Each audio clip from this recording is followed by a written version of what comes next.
PF loan की और employ self services की। तो हमारे मैनेजर हैं अमित जी, वो आपको इन तीनों मॉड्यूल, चारों मॉड्यूल्स का प्रेजेंटेशन देंगे। तो अमित जी, आप as a presenter. Thank you Pradeep. दिख रहा है ना प्रदीप? आ गया? हाँ, आ गया आ गया आ हाँ, गया। स्क्रीन आ गया ठीक सर, स्क्रीन ठीक, आ गया, आपकी चलिए आवाज भी क्लियर। ठीक, ओके। हाँ, आप सबका स्वागत है। अभी हम आपको तीन हमारे जो न्यू मॉड्यूल लॉन्च होने वाले हैं, इन तीनों मॉड्यूल का आपको पहले हम प्रेजेंटेशन देंगे, जो मैं दूंगा, अमित, मैनेजर एचआरएमएस। इसके बाद हमारे दो इंजीनियर्स हैं क्रिस से, एक हैं पीपी हमारे गुरविंदर जी, और एक एसपी हैं प्रदीप जी। तो ये दोनों आपको देंगे। गुरविंदर जी आपको दिखाएंगे पीएफ एडवांस और पीआरसीपी विडो पास, और प्रदीप जी आपको दिखाएंगे ईएसएस। तो पहले मैं आपको इसके बारे में एक ब्रीफ प्रेजेंटेशन देता हूँ। तो जो हमारा पहला मॉड्यूल है, ये जैसा आप नाम देख पा रहे होंगे, पीएफ एडवांस सिस्टम है। तो इसका इससे हमको क्या फायदा होगा, ये यहाँ में हमने मेंशन किया है। इनहेंस ट्रांसपेरेंसी होगी एम्प्लॉयज के लिए। एम्प्लॉय इसमें देख सकते हैं लॉग इन करके कि उनका इससे पहले जो उन्होंने पीएफ एडवांस सैंक्शन करवाया है, जो विड्रॉ किया है उन्होंने, उसका आउटस्टैंडिंग अमाउंट कितना है, इंस्टॉलमेंट कितने हैं टेम्पररी विड्रॉल के लिए। और ये भी देख सकते हैं कि कितना एडवांस वो एलिजिबल हैं विड्रॉ करने के लिए, अभी जो अप्लाई करेंगे उसमें। और ऑनलाइन फिलिंग है पूरा पीएफ एडवांस का, आपको पेपर में करने का जरूरत नहीं, आप आईडी, पासवर्ड और ओटीपी से अप्लाई कर सकते हैं। आपका बैंक डिटेल भी आपको वहां में दिख जाता है। और status of loan application at any time employee देख सकता है। नॉर्मली तो इसमें रिजेक्शन होगा नहीं, क्योंकि सिस्टम आईपास से डाटा लेता है, आपको दिखाता है आपका कितना बैलेंस है, कितना आउटस्टैंडिंग लोन है, वो सब दिखा के। और जो रूल हैं वो भी इसमें इंटीग्रेटेड है कि इतना मंथ का आपका मेडिकल ग्राउंड पे इतने मंथ का मिल सकता है, और आपका कुछ मैरिज, कजिन में सिस्टर मैरिज पे इतना मिल सकता है। वो सारे रूल इसमें इंटीग्रेटेड हैं, तो वो ऑटोमेटिक आपको उससे ज्यादा लेने नहीं देगा। लेकिन अगर कोई रिजेक्ट होता है तो आपको इमीडिएट उसका इंटीमेशन मिल जाएगा। और ऑनलाइन फॉरवर्डिंग है पीएफ एप्लीकेशन की, जो हमारा पीएफ एक्सेप्टिंग अथॉरिटी जो बनाएंगे, वो ऑनलाइन फॉरवर्ड करता है डिजिटल सिग्नेचर के साथ आईपास में। आपका पीएफ का फॉर्म पूरा बन जाता है, वो जाता है, और साथ में डाटा भी जाता है, कितना अमाउंट का आप लोन ले रहे हैं करके। और इंटीमेशन ऑफ लोन सेक्शन और CO7 एम्प्लॉय को एचआरएमएस के थ्रू होता है। मतलब जब आपका आईपास में चला गया, वहां से बैंक में जाएगा, वहां से पास होके, तो CO7 CO6 जो जनरेट होता है, वो सारा भी एम्प्लॉय को हम दिखाते हैं। आईपास हमको डाटा देता है। तो आईपास ने इसमें हमारा बहुत कॉपरेशन किया है। और हमारी जो प्रोसेस है, जैसा मैंने आपको बताया, ये फुल प्रोसेस है। एम्प्लॉय एप्लीकेंट, वो एक फॉर्म उसमें जनरेट होता है। जब वो लॉगिन करके अपना पीएफ एप्लीकेशन वाले मेनू में जाएगा, तो वहां में एचआरएमएस से वो फॉर्म में सारा डाटा पॉपुलेट हो जाता है, पूरा दिख जाता है डाटा। और लोन जो इससे पहले लिया था, वो डाटा आईपास से लेके हम एचआरएमएस में आपको दिखाते हैं। उसके बाद वो एप्लीकेशन फॉर्म में कुछ कॉलम है, वो भर के सबमिट करता है। इसके बाद वो जाता है आपके लोन डीलिंग क्लर्क के पास में। ये loan dealing clerk, loan verifying authority और लोन एक्सेप्टिंग अथॉरिटी, इसका मैपिंग जो है यूनिट एडमिन को करना पड़ेगा एक बार। तो जब एम्प्लॉय ने अप्लाई किया, वो लोन डीलिंग क्लर्क के पास गया, अगर उसको लगता है सही है, वो उसको आगे बढ़ा देगा लोन वेरीफाइंग अथॉरिटी के पास। तो उसके बाद वहां भी सही है तो लोन एक्सेप्टिंग अथॉरिटी के पास, उससे वो चला जाएगा आपके आईपास में for passing of bill and payment के लिए। और उसका स्टेटस भी रिटर्न होगा एचआरएमएस को, वो हम एम्प्लॉय को दिखाएंगे। और इसमें जो है, अगर किसी भी स्टेज पे अगर गलत होता है एप्लीकेशन, रिजेक्ट करना है मान लीजिए लोन डीलिंग क्लर्क को, तो वो रिटर्न कर देगा एम्प्लॉय को। वैसे ही loan verifying authority, accepting authority, वो भी रिटर्न कर सकते हैं। नॉर्मली इसमें रिटर्न नहीं होता है। तो ये हमारा फॉर्म है। ये पीएफ के लिए जब अप्लाई करेंगे तो ऐसा स्क्रीन खुलेगा, application for PF loan for. आपको ये नीचे में छोटा छोटा दिख रहा होगा, बहुत सारी फील्ड है। इसलिए ये जो डाटा है, फील्ड बहुत सारी है, लेकिन ये सारी ऑटोमेटिक एचआरएमएस से आ जाती हैं, तो इसमें आपको कुछ करना नहीं है। इसमें मेनली एम्प्लॉय का डिटेल है और उसके बैंक का डिटेल। तो ऊपर में हमने लिखा हुआ है क्या क्या डिटेल है। Information of employee like HRMS ID, father's name, date of birth, railway unit, where working, bill account, PF, bank का डिटेल, ये सारे होते हैं। अब ये पेज थोड़ा लंबा है, तो हमने एक और शीट पे दिखा रखा है, यहाँ भी दिखा रखा है। इसमें आपका लास्ट पीएफ लोन के डिटेल उसको दिख जाते हैं। ये जो कॉलम आपको दिख रही होंगी, ये सारी, ये ऊपर में लिखा हुआ है क्या क्या है। Application sanction amount, date of sanction, monthly repayment amount, recovered amount, ये सारे।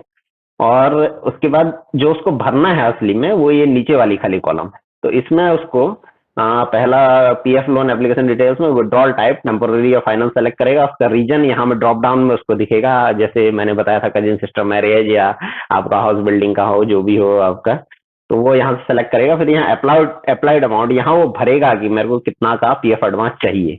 उसके बाद यहाँ नंबर ऑफ इंस्टॉलमेंट है, यहाँ डिपेंडेंट का नेम रिमार्क और यहाँ डॉक्यूमेंट, ये फील्ड कंपलसरी नहीं है, मैंडेटरी नहीं है यहाँ में, क्योंकि आजकल ये रिक्वायरमेंट नहीं है। तो अगर मान लीजिए उसकी कजिन सिस्टर मैरिज और कजिन सिस्टर का नाम लिख सकता है, अगर कुछ मैरिज कार्ड लगाना है लगा सकता है, ना लगाए तब भी चलेगा। और यहाँ फिर मैक्सिमम एलिजिबिलिटी यहाँ में कैलकुलेट हो जाती है ऑटोमेटिक, आपका वो देखता है जो आई पास से डाटा आया है कि आपका बैलेंस कितना है, आउटस्टैंडिंग कितना है, और वो जो रूल है आपका इतना मंथ का मिलता है, वो वाले जो रूल हैं उसके बेसिस में वो कैलकुलेट करके आपको एलिजिबिलिटी दिखा देता है, और उससे ज्यादा आपको डालने भी नहीं देता है। आप यहाँ में जो भी डालें वो आपको इतना ही फॉरवर्ड करेगा यहाँ में अमाउंट। तो आप इसको सबमिट कर देते हैं। उसके बाद में ये जब तीनों स्टेज से हो जाती है जो मैंने बताया था, लोन, डीलिंग क्लर्क, वीए और ए, तो फिर ये फॉर्म जनरेट हो जाता है। ये फॉर्म देखिए आप, पीएफ का जो GP49 करके फॉर्म होता है वो जनरेट हो जाता है। तो इसमें लास्ट पेज में आपका डिजिटल सिग्नेचर होता है, जो आपकी एक्सेप्टिंग अथॉरिटी मैप्ड वाली है उसका। उसके बाद ये जो है हमारा चला जाता है अकाउंट में, और फिर अकाउंट से भी डाटा वापस आता है, और ये मॉनिटरिंग कर सकते हैं, ये loan accepting authority, verifying authority, और हायर लेवल पे भी हम डैशबोर्ड देंगे जिसमें ये दिख जाएगा कि कितनी एप्लीकेशन है, किसके पास पेंडिंग है। इसमें रूल भी हम इंटीग्रेट कर रहे हैं, जो रूल है एज पर से ये हमारे एम्प्लॉय चार्टर कि 1 वीक से ज्यादा पर्सनल में नहीं रहना है, 1 वीक से ज्यादा अकाउंट्स में नहीं रहना है, तो हम उसमें दिखा देंगे आपको कि जो है इतना पेंडिंग है करके। ये हमारा पहला मॉड्यूल हो गया। अब नेक्स्ट मॉड्यूल जो है हमारा है पीआरसीपी एंड विडो पास। तो पीआरसीपी एंड विडो पास के लिए हमने डाटा लिया अर्पण से। अर्पण में जो रिवाइज्ड पीपीओ नंबर मिला है 11 डिजिट का, वो वाला है।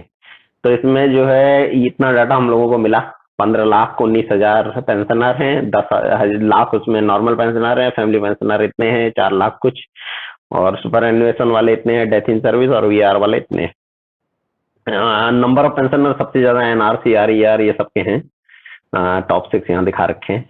तो इसमें हमने जो है प्रोसेस तो अप्लाई करने के बाद में सेम है, लेकिन उससे पहले का जो प्रोसेस है उसमें थोड़े चेंजेस है, वो हम आपको दिखा रहे हैं। तो पहला ये जो लॉगिन स्क्रीन होता है, इसके नीचे में हमने यहाँ में लेफ्ट साइड में दिया है रिटायर्ड एम्प्लॉय डिक्लेरेशन।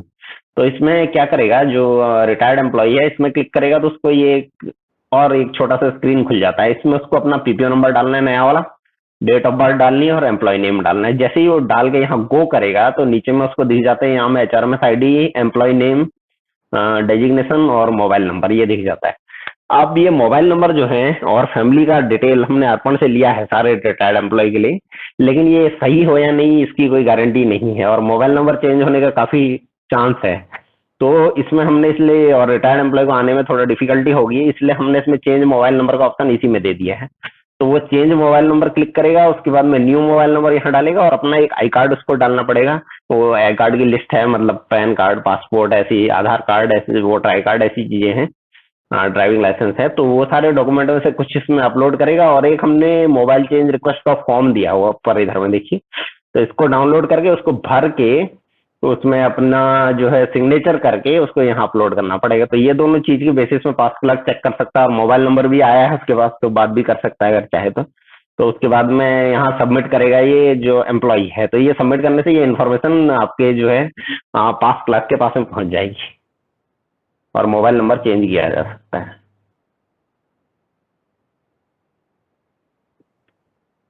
अब ये जो प्रोसेस है, हमारा जो सर्विंग एम्प्लॉय है उसमें तो हमारा सारा डाटा HRMS में पड़ा हुआ है फैमिली का, तो वहां से हम लेते हैं।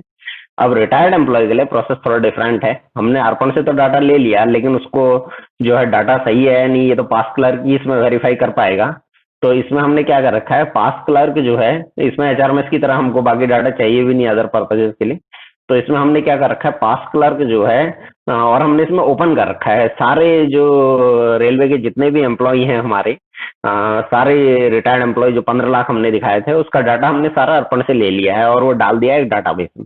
उसके बाद पास आदमी जो रिटायर होता है, नॉर्मली जहां से रिटायर होता है या जहां सर्विस कर रहा था वहां से तो पास लेता नहीं है, ज्यादातर लोग दूसरी जगह से ही लेते हैं। क्योंकि आपका मान लीजिए कोई दिल्ली से रिटायर हुआ, वो सेटल हो गया मुंबई में, तो अब वो पास वहीं चलेगा। तो इसके लिए हमने ये कर रखा है कि इसमें अर्पण का जो पीपीओ नंबर है वो डाल के कोई भी जो पास क्लर्क है वो किसी भी एम्प्लॉय को अपने यहाँ ले सकता है। तो उसको खाली ये करना पड़ेगा कि लॉगिन करेगा और वो अर्पण का पीपीओ नंबर वो फीड करेगा। फीड करते ही वो एम्प्लॉय का सारा डाटा उसके यहाँ दिख जाएगा। फैमिली जो भी डाटा अर्पण से आया है, मोबाइल नंबर सब कुछ दिख जाएगा। उसके बाद वो क्या करेगा, अब उसके पास तो रिटायर्ड एम्प्लॉय के पास रजिस्टर भी होता है, डिक्लेरेशन भी होता है पास क्लर्क के पास। तो वो उसमें अपना इंटर कर देगा डिटेल फैमिली का। अगर अर्पण से आया हुआ डाटा सही है तो सही है, अगर कुछ उसमें चेंजेस हैं तो वो जो पास क्लर्क है वो फैमिली डिटेल उसमें ऐड भी हो सकता है, डिलीट भी हो सकता है, वो पास क्लर्क कर देगा।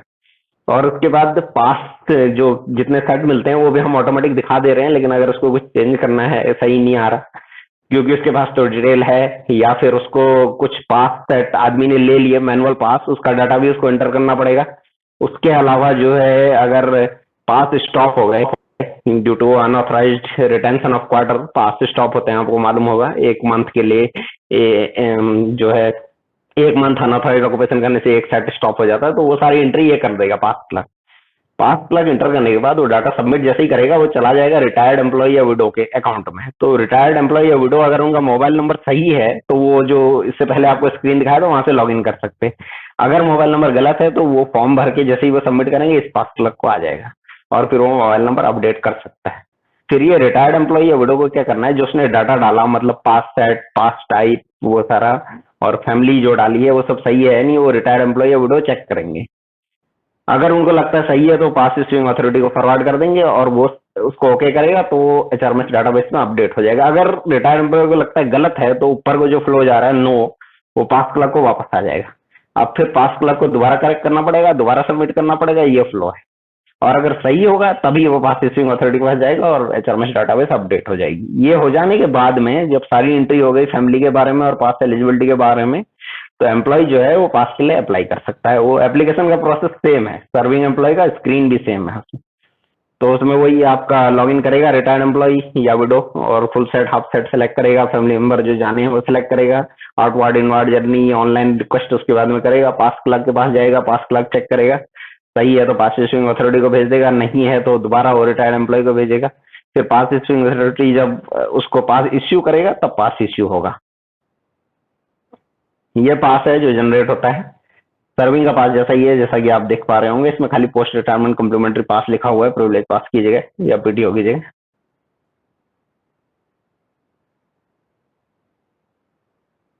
ऑनलाइन टिकट बुकिंग के लिए हमारा जो है तीनों मेथड हमने दिए हुए हैं। पहले आप खाली टिकट काउंटर में करा तो सकते थे, अब टिकट काउंटर में भी करा सकते हैं, आईआरसीटीसी से ऑनलाइन करा सकते हैं या पीआरएस यूटीएस मोबाइल ऐप से करा सकते हैं। और जब आप टिकट बुकिंग करेंगे तो उस टाइम वही आपका यूपीएन नंबर, पास नंबर जो है और ओटीपी वो आपको डालना पड़ेगा और वो सिस्टम हमारे एचआरएमएस से चेक करेगा जो भी आपने उसमें डिटेल भरे। पीआरएस यूटीएस हमसे चेक करेंगे। कैंसिलेशन का भी सेम प्रोसेस है, रिटायर्ड एम्प्लॉय को भी पास कैंसिल करा सकता है एक्स्ट्राऑर्डिनरी सर्कमस्टांस में। मान लीजिए ट्रेनिंग नहीं चल रही या कुछ जेन्युइन रीजन है तो वो अपना डॉक्यूमेंट डालेगा वही सर्विंग की तरह और रिक्वेस्ट करेगा कैंसिलेशन के, पास क्लर्क के पास जाएगा, वो अगर ओके करेगा पास इश्यूइंग अथॉरिटी, वहां से पास कैंसिल हो जाएगा। पास इश्यूइंग अथॉरिटी को अप्रूव करना पड़ेगा, अगर पास इश्यूइंग अथॉरिटी रिजेक्ट कर देगा तो वो कैंसिलेशन रिजेक्ट हो जाएगा, फिर वो आदमी जो है वो उसका कैंसिल पास नहीं होगा, रिजेक्टेड स्टेटस में चला जाएगा। अब हमारा थर्ड मॉड्यूल है एम्प्लॉय सेल्फ सर्विस। ये मॉड्यूल है हमारा एम्प्लॉय को हम चेंज रिक्वेस्ट दे रहे हैं। आज की डेट तक क्या था, अगर डीलिंग क्लर्क को भी कोई डाटा अपडेट करना है या कोई एम्प्लॉय उसको रिक्वेस्ट करता है तो उसको यूनिट एडमिन या एक्सेप्टिंग अथॉरिटी से डाटा वापस मंगाना पड़ता था। अब हमने इसमें थोड़ा सा चेंज किया है इजी करने के लिए, डाटा हर बार वापस ना मंगाना पड़े करके। तो ये जो एम्प्लॉय मास्टर का टैब है हमारे basic detail, family detail, communication, personal info और क्वालिफिकेशन और ईएसआर के टैब हैं। First appointment, award detail, promotion detail, transfer detail, nominee detail, deputation detail, training detail, publication detail, ये टैब हमने दिए हैं। अब कुछ टैब आपको शायद नहीं दिख रहे होंगे, जैसे करंट स्टेटस है ऊपर का एम्प्लॉय मास्टर का, ई सर्विस रिकॉर्ड में हमारा पे चेंज हिस्ट्री है। तो ये सब हमने जानबूझ के नहीं दिए हैं क्योंकि ये बेसिक डाटा है जो काफी इंपॉर्टेंट है। और जैसे आपका पे चेंज है, आपके सारे इंक्रीमेंट जो है पूरी लाइफ के, ये रिकॉर्ड आदमी के पास भी नॉर्मली रहता नहीं है और रहने से भी जब तक वो सर्विस रिकॉर्ड में सही नहीं होगा, चेंज नहीं होगा, तब तक आपका डीलिंग क्लर्क भी उसको चेंज नहीं कर पाएगा। तो इसको हमने फिक्स रखा है। अभी इसको चेंज करने के लिए वही पुराना मेथड अप्लाई करना पड़ेगा और बाकी सारे ये टैब में आपको चेंज करने के लिए हमने दे रखा है। इसमें भी बेसिक डिटेल में कुछ बेसिक जो डिटेल है वो फिक्स्ड है, बाकी सारा आप चेंज कर सकते हैं और ये बाकी टैब में मोस्टली चेंजेबल डाटा है। तो इसके लिए मेथड अब ये है कि एम्प्लॉय खुद लॉगिन करेगा, उसको ये टैब दिखेंगे, वहां में जाके वो जो भी डाटा उसको एडिट करना करेगा। उसके सामने एक छोटा छोटा टिक बॉक्स होगा फील्ड के अगेंस्ट, उसको टिक मारेगा। टिक मारने के बाद वो सबमिट करेगा अपने रीजन के साथ, और कोई डॉक्यूमेंट डालना है डॉक्यूमेंट डाल देगा। वो चला जाएगा डीलिंग क्लर्क के पास। अब डीलिंग क्लर्क को डाटा रिटर्न नहीं मांगना पड़ेगा, वो डायरेक्ट डाटा को, जो एडिटेड डाटा है उसी को अगर सही है तो वो आगे बढ़ा सकता है। ये प्रोसेस फ्लो है। चेंज रिक्वेस्ट एम्प्लॉय करेगा टैब सेलेक्ट करके, उसके बाद सर्विस रिकॉर्ड डीलिंग क्लर्क के पास जाएगा। उसको सही लगता है तो उसको वेरीफाई करके आगे बढ़ा देगा। सर्विस रिकॉर्ड वेरीफाइंग अथॉरिटी और एक्सेप्टिंग अथॉरिटी के पास में ओके हो कि वो अपडेट हो जाएगा।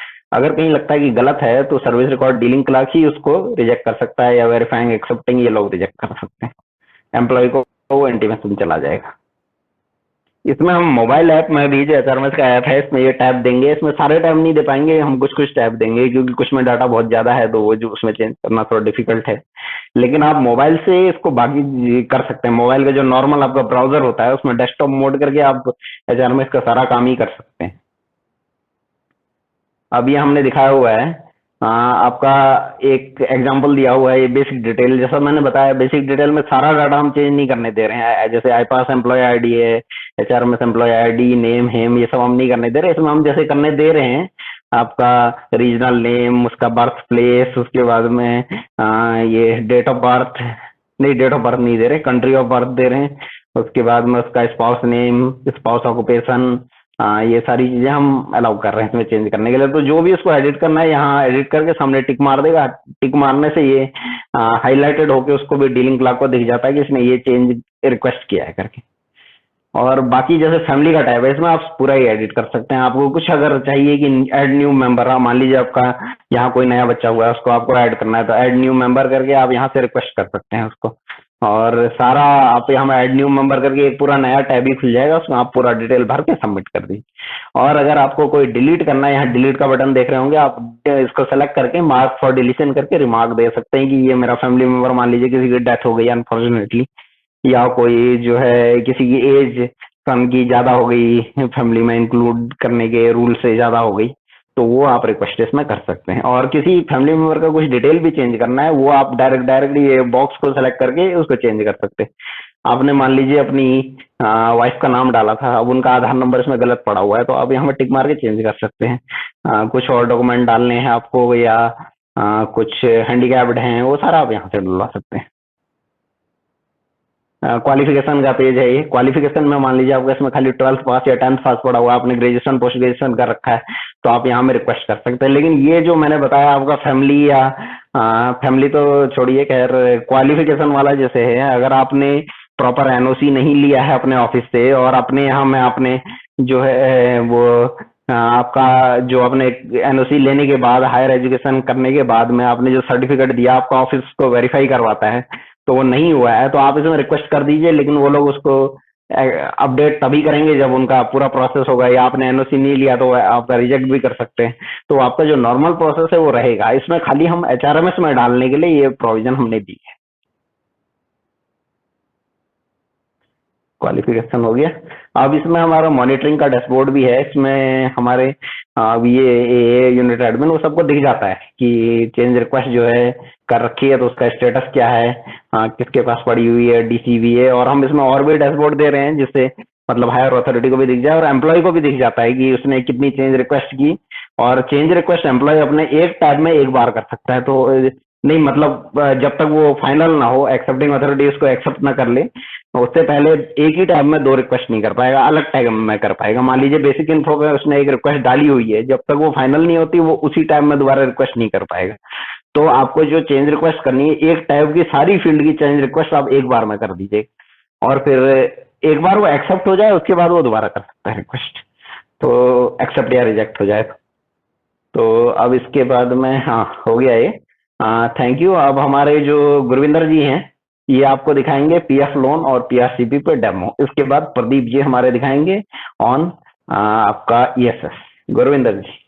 Thank you very much. Thank you.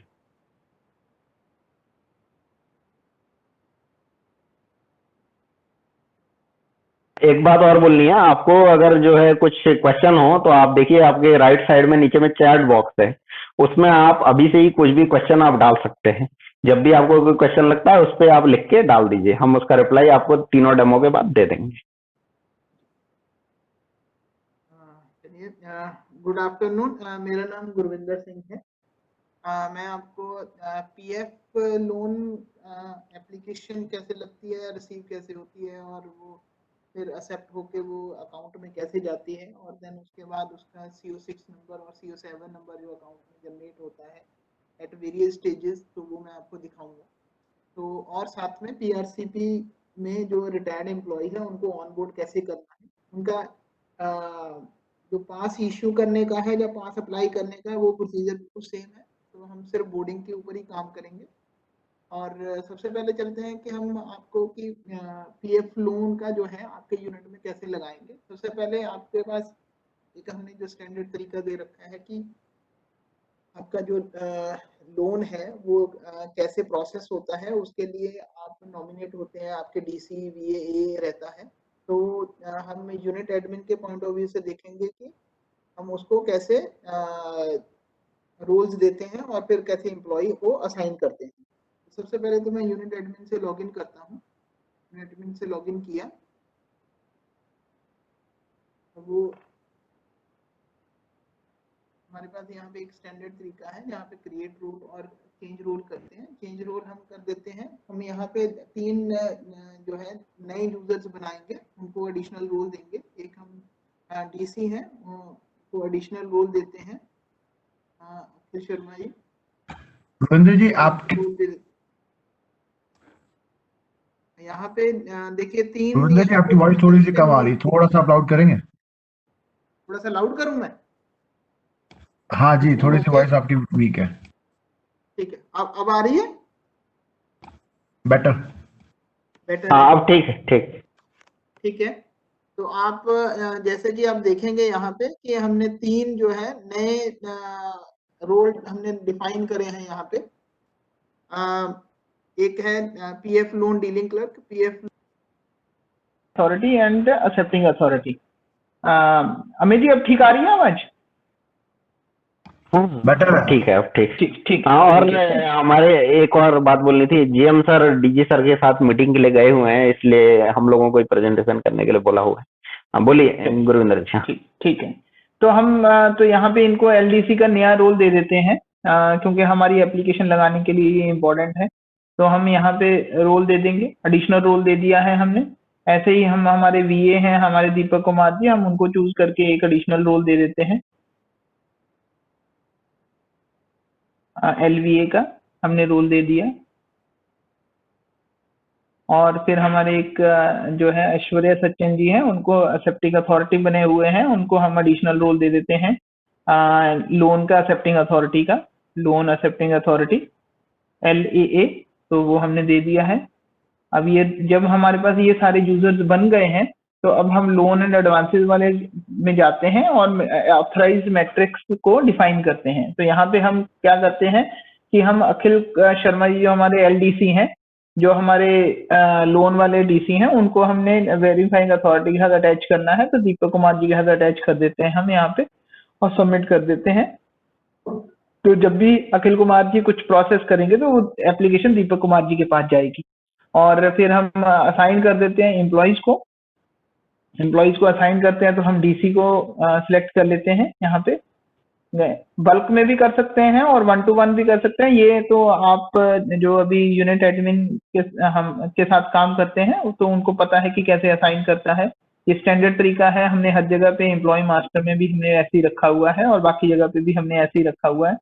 तो मैं 4-5 जो है एम्प्लॉइज को मैं असाइन कर देता हूँ। अभी इस अखिल शर्मा जी के पास आप देख रहे हैं कि अभी 0 असाइंड है, तो मैं असाइन करता हूँ, ये असाइन हो गए हैं। मैं गो करता हूँ तो आप देखेंगे कि अभी 5 आ गए हैं और लिस्ट देखने के लिए लोड लिस्ट पे क्लिक किया और यहाँ पे आ गए। तो हम दिनेश पासवान जी की हम एक एप्लीकेशन लगाएंगे। दिनेश पासवान जी से लॉगिन करते हैं। यहाँ पे यूनिट एडमिन का काम खत्म हो जाता है और जो है यहाँ पे मैं दिनेश पासवान जी के वहां से लॉगिन करता हूँ। OTP भरा है, हम यहाँ पे आ गए हैं। और लोन एंड एडवांसेस में गए माई पीएफ एप्लीकेशन, क्योंकि इस मंथ में उन्होंने कोई एप्लीकेशन नहीं लगाई है तो न्यू एप्लीकेशन का यहाँ पे बटन दिख रहा है। अगर कोई एप्लीकेशन मंथ में लगी होती है तो वो ये नहीं दिखाता है। तो हम क्लिक करते हैं और वो दिखाएगा कि दिसंबर मंथ की ये एप्लीकेशन है और बेसिक इंफॉर्मेशन दिख रही है आपकी, और आपके बैंक की डिटेल्स दिख रही है। यहाँ पे आप देखेंगे कि नीचे जो पीएफ डिटेल है उसमें आपका जो पीएफ बैलेंस उठ के आ गया है। अगर आपकी कोई टेम्परेरी लोन चल रहा है तो वो आउटस्टैंडिंग अमाउंट भी दिखाएगा यहाँ पे, और उसके बाद जो आपका पुराना कोई लोन लिया हुआ है उसका विवरण दिखाएगा सिंपली यहाँ पे। तो नीचे आपने सिर्फ ये 4-5 चीजें सिलेक्ट करनी है। आप फर्स्ट, फाइनल या टेम्परेरी लोन सिलेक्ट करेंगे, उसके बेसिस पे आप अपना विड्रॉल रीजन सिलेक्ट करेंगे और अपनी जो है जो आपने अप्लाई करना है अमाउंट वो आप डालेंगे यहाँ पे। तो जैसे ही आप डालेंगे तो आप देखेंगे कि आपकी अधिकतम जो आपकी मैक्सिमम एलिजिबिलिटी है वो यहाँ पे ऑलरेडी आ चुकी है। ये सिस्टम की क्राइटेरिया है, 3 कंडीशंस रहती हैं हमेशा, तो इसी के बेसिस पे उसने उठा के यहाँ पे दे दिया है आपको। और आप यहाँ पे जो है डिपेंडेंट नेम और रिमार्क्स में आप कुछ भी डाल सकते हैं। और ये जो डॉक्यूमेंट अपलोड का ऑप्शन है ये हमने मैंडेटरी नहीं रखा हुआ है, ऑप्शनल है ये वाला। अगर आपका डीसी आपका जो है रिटर्न कर देता है आपकी एप्लीकेशन को और बोलता है कि डॉक्यूमेंट अपलोड करिए, तो आपको ये आप यहाँ पे डॉक्यूमेंट अपलोड कर सकते हैं। तो मैं अभी इसको सबमिट कर देता हूँ। तो ये एप्लीकेशन आपके लिए एक ट्रांजैक्शनल ओटीपी आपके लिए पूछेगा जो आपके मोबाइल नंबर पे आएगा, आपको डालना पड़ेगा ताकि ये वेरीफाई हो सके कि एक्चुअल में ही एम्प्लॉय जो है वो एप्लीकेशन लगा रहा है। तो ये 2 फैक्टर ऑथेंटिकेशन रहता है हमारे यहाँ पे। हमने ये एप्लीकेशन लगा दी और आपके मोबाइल पे जो है एसएमएस भी पहुंच गया है कि आपकी जो है सक्सेसफुली सबमिट हो गई है एप्लीकेशन। आप उसका स्टेटस चेक कर सकते हैं बार बार जाके। क्लिक करिए तो आपको देखेंगे कि अभी ये एक्सेस है, जब फाइनल सबमिटेड स्टेटस में है ये अभी आपकी। ठीक है जी, तो आप यहाँ पे आके देख सकते हैं। आप इसको विड्रॉ भी कर सकते हैं, यहाँ पे विड्रॉ कर सकते हैं। देन उसके बाद आप इसी जो है आपकी स्क्रीन पे आके आप अपना स्टेटस का चेक कर सकते हैं कि आपका कहाँ पे एप्लीकेशन पहुंची हुई है। तो चलिए हमने जो है अभी डीलिंग क्लर्क से लॉगिन करते हैं। हमारे डीलिंग क्लर्क हैं जो, उनसे लॉगिन किया, उनके पास एडिशनल रोल है तो हम उनका LDC का रोल पहले चेंज कर लेंगे और फिर लोड एंड एडवांसेस में जाएंगे और यहाँ पे क्लिक करेंगे हम यहाँ पे। तो यहाँ पे देखेंगे कि एक एप्लीकेशन हमारे पास आ चुकी है दिनेश पासवान जी की। इसको क्लिक करेंगे हम और हमारे पास ये बेसिक डिटेल है, क्या एप्लीकेशन नंबर है, कौन से मंथ का है, ये आ गया है। ये हमारी जो है एम्प्लॉय की डिटेल आ गई है और जो लास्ट एम्प्लॉय का जो बैलेंस है, पीएफ बैलेंस है, आउटस्टैंडिंग अमाउंट है या कोई पुराना लोन लिया हुआ है तो वो डिटेल यहाँ पे ऑटोमेटिकली आ जाएगी। और अभी एम्प्लॉय ने क्या अप्लाई करा है वो आ गया है और सिस्टम ने क्या चेक करके उसकी मैक्सिमम एलिजिबिलिटी निकाली है वो यहाँ पे, और यहाँ पे प्रिंट हो गई है।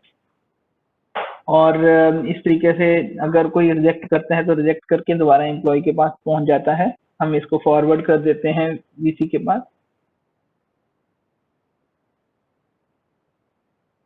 चलिए चला गया है और एवरी स्टेज के ऊपर जो है एम्प्लॉय को एसएमएस भी चला जाता है कि कहाँ पे पहुंच गया है। तो यहाँ पे हम वीए से लॉगिन किए हैं, उनका रोल चेंज करते हैं, लोन एंड एडवांसेस में जाते हैं, देखेंगे यहाँ पे पासवान जी की एप्लीकेशन आ चुकी है। हम इसको क्लिक करते हैं, वैसे ही सिमिलर जो है इंटरफेस आएगा आपके पास। ये दिखेगा आपको डिटेल, पुराना लोन जितना बैलेंस है वो आ गया है और नई एप्लीकेशन का क्या डिटेल है वो आ गया है। पास क्लर्क जो पीएफ क्लर्क है उसका रिमार्क्स आ गया है। यहाँ पे हमने सैंक्शन अमाउंट जो है यहाँ पे चेंज करने का ऑप्शन दिया है। यहाँ पे ये जो है अप्लाइड अमाउंट से ज्यादा नहीं हो सकता, यहाँ पे कम करने का प्रोविजन दे रखा है। और हमारे पास मल्टीपल जो है एक्सेप्टिंग अथॉरिटीज हैं तो वो लिस्ट आ जाएगी। तो अगर आप जिसको भी सिलेक्ट करके फॉरवर्ड करना चाह रहे हैं तो आप यहाँ पे फॉरवर्ड कर सकते हैं। हम सचिन जी को फॉरवर्ड कर देते हैं वेरीफाइड और ये फॉरवर्ड हो जाएगी। ये एप्लीकेशन फॉरवर्ड हो गई है। अब हम जो है एक्सेप्टिंग अथॉरिटी के पॉइंट से लॉगिन करते हैं।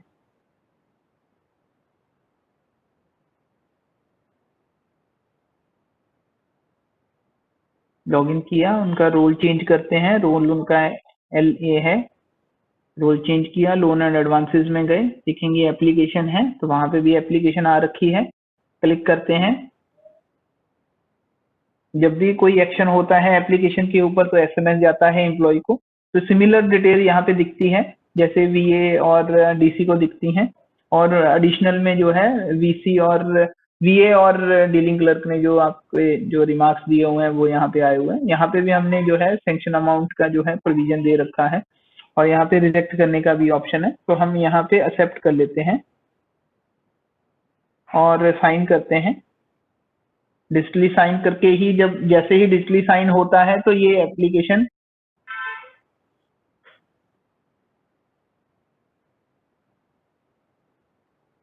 दोबारा चेक करते हैं।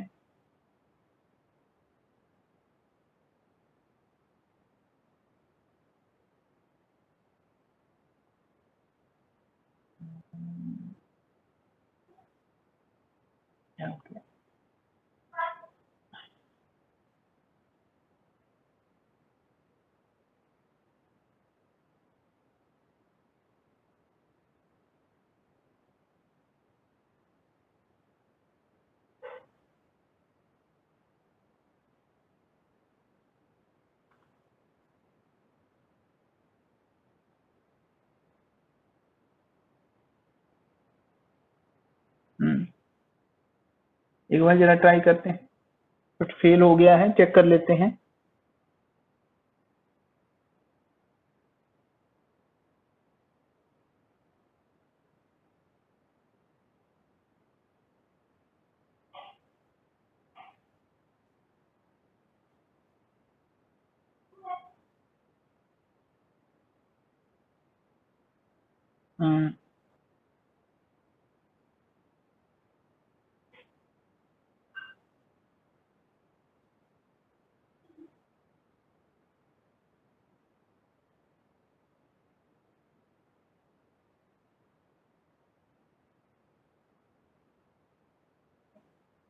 तो वो लोड नहीं हो पा रही है PDF। वो GP जो 49 है वो आपको मैं दिखा देता हूँ कि आपका जो GP 49 है वो कैसे आ जाता है। आपका एप्लीकेशन जो है इस तरीके से प्रिंट हो जाता है।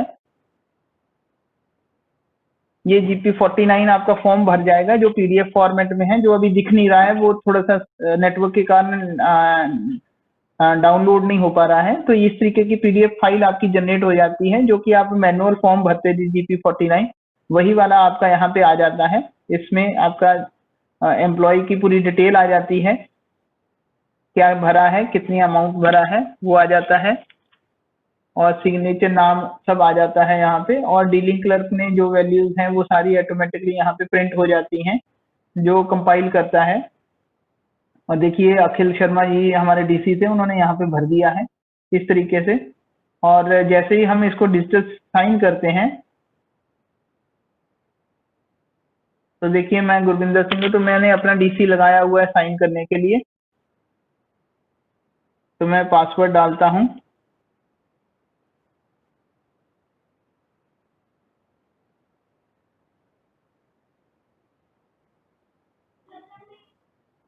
तो ये डिजिटली साइन होके हमारे पास एम्प्लॉय के वहां पे पहुंच जाती है, और एम्प्लॉय जो है उसको डाउनलोड कर सकता है। और जैसे ही डाउनलोड होता है तो सिग्नेचर के साथ एप्लीकेशन आ जाती है। और जैसे कि मैंने ये साइन किया है तो ये साइन होके यहाँ पे आ गई है, डिजिटली सिग्नेचर साइन है, ये वैलिड सिग्नेचर दिखाएगा। आपको ये वाला जो है एक्रोबेट रीडर डाउनलोड करके आपको उसमें देखना है, क्योंकि उसी में ही प्रोविजंस हैं कि वो जितने भी सर्टिफिकेट्स होते हैं डिजिटली साइंड होते हैं उनको वो गवर्नमेंट की साइट पे जाके सर्टिफिकेट्स को वैलिडेट करके लेके आता है और आपको टिक मार्क करता है। और आप देखेंगे कि ये वाला जो है PDF में मैंने खोला है तो वो कह रहा है कि signed and all signatures are valid. तो ये जो है आपका इस तरीके है दिखाता है। अगर आप इसी को ही आप दूसरे ब्राउजर में खोलेंगे तो यहाँ पे क्वेश्चन मार्क आता है। और जैसे ही आप इसको सबमिट करते हैं, डिजिटली साइन करते हैं, तो आपकी एप्लीकेशन जो है आपके आई पास में सिस्टम में चली जाती है और वहां से CO6 नंबर और CO7 नंबर जब भी प्रोसेस होता है तो वो दिखाता है। तो मैं आपको दिखाता हूँ कि कैसे दिखता है। ये हमारे एप्लीकेशन हमने ले रखी है, 1 अक्टूबर मंथ की हमने एप्लीकेशन प्रोसेस करी थी 5,50,000 की। तो उसमें CO6 नंबर आप देख रहे हैं जनरेट हो चुका है और CO7 नंबर भी जनरेट हो चुका है और पास की गई अमाउंट की राशि भी यहाँ पे आ चुकी है। तो जब भी आई पास से वहां पे आता है तो ऑटोमेटिकली है। तो पी का मतलब ये हो गया है, पी स्टेटस मीन्स पास हो गया है और नीचे देखेंगे कि अकाउंट डिपार्टमेंट द्वारा ये पास किया गया है। तो CO7 नंबर जब बैंक को जाता है तो तब जनरेट होता है और यहाँ पे आ चुका है। तो इस तरीके से पीएफ एप्लीकेशन जो है आपकी प्रोसेस होती है और आप इस स्क्रीन पे आके माई पीएफ एप्लीकेशन में आगे अपना स्टेटस चेक कर सकते हैं और जब भी स्टेटस चेंज होता है तो आपके पास SMS आता है। तो ये था हमारा पीएफ का। तो अब मैं आपको दिखाता हूँ कि हमारा जो हमारा PRCP और बिडो पास है वो कैसे लेते हैं। तो उसके लिए सबसे पहले हमने एक जो फैसिलिटी बना रखी है कि मोबाइल फोन अपडेट करने की, तो वो हम लॉगिन पेज पे ही लिंक दे रखा है हमने रिटायर्ड एम्प्लॉय मोबाइल चेंज का। तो आप इस जो रिटायर्ड एम्प्लॉय है उसको क्लिक करेंगे, अपना PPO नंबर डालेंगे और डेट ऑफ बर्थ डालेंगे अपनी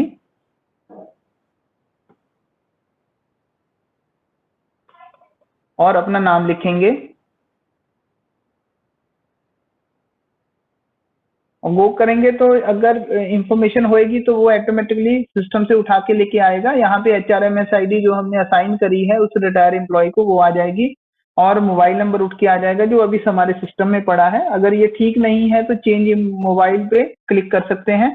उसके लिए 2-3-4 चीजें करनी पड़ेंगी। एक तो ये लिंक दे रखा है डाउनलोड मोबाइल, ऊपर जो है चेंज रिक्वेस्ट फॉर्म, इसको भर के साइन करके इसकी फोटो खींच के आप अपलोड करनी पड़ेगी। और दूसरा आई कार्ड जो है वो डालना पड़ेगा और उसके लिए आपको नया मोबाइल नंबर डालना पड़ता है। और जहां से आप अभी एग्जिस्टिंग जहां से आप पास ले रहे हैं तो वो वाला आप यहाँ से सिलेक्ट कर सकते हैं उस यूनिट को जहां से भी है। तो जैसे अश्विनी कुमार जी अभी नॉर्दर्न रेलवे हेडक्वार्टर से पास ले रहे हैं तो वो नॉर्दर्न रेलवे हेडक्वार्टर को सिलेक्ट किया, ID कार्ड को अपलोड किया,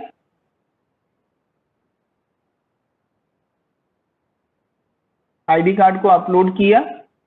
थोड़ा टाइम लगता है, इसके लिए आप वेट कर लीजिएगा, थोड़ा सा टाइम लगता है। और जो आपका जो डाउनलोड करके आपने रिक्वेस्ट फॉर्म किया हुआ है, फॉर्म भरा हुआ है, उसकी भी फोटोकॉपी आप अपना करके डाल सकते हैं। ये वाली एप्लीकेशन आपके मोबाइल पे भी खुल जाती है अगर ब्राउजर के थ्रू आएंगे आप तो, और वहां पे भी जो भी फोटोग्राफ्स हैं आप ऑटोमेटिकली वहां से अपलोड कर सकते हैं। जैसे ही आप सबमिट करते हैं तो एक मैसेज जो है आपके नए मोबाइल पे चला जाता है कि आपका जो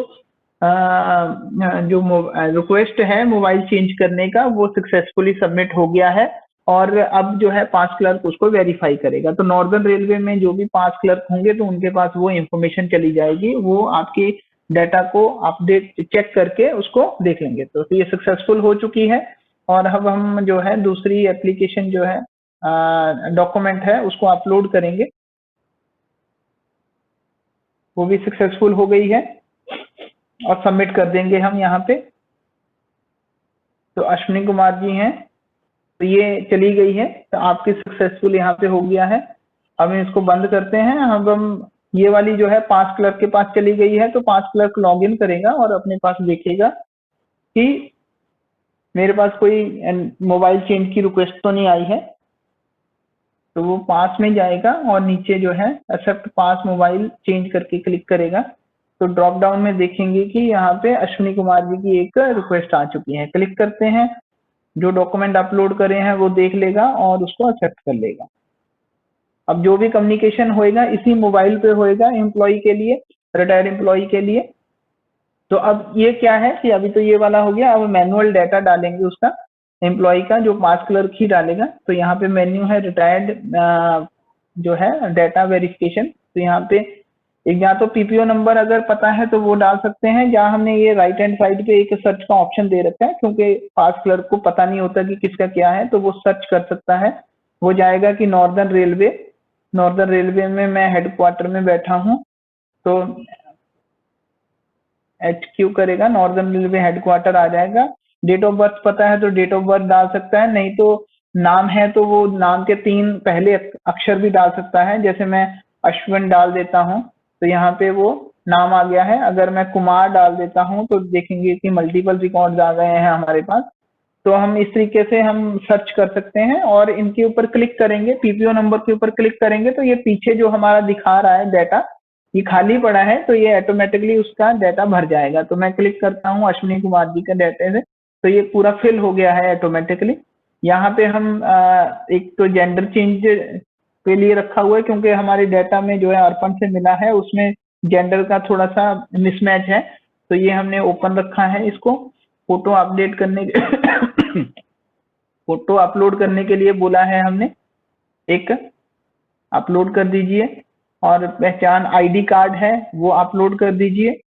तो आप PDF या JPG फोटोग्राफ कोई भी आप अपलोड कर सकते हैं।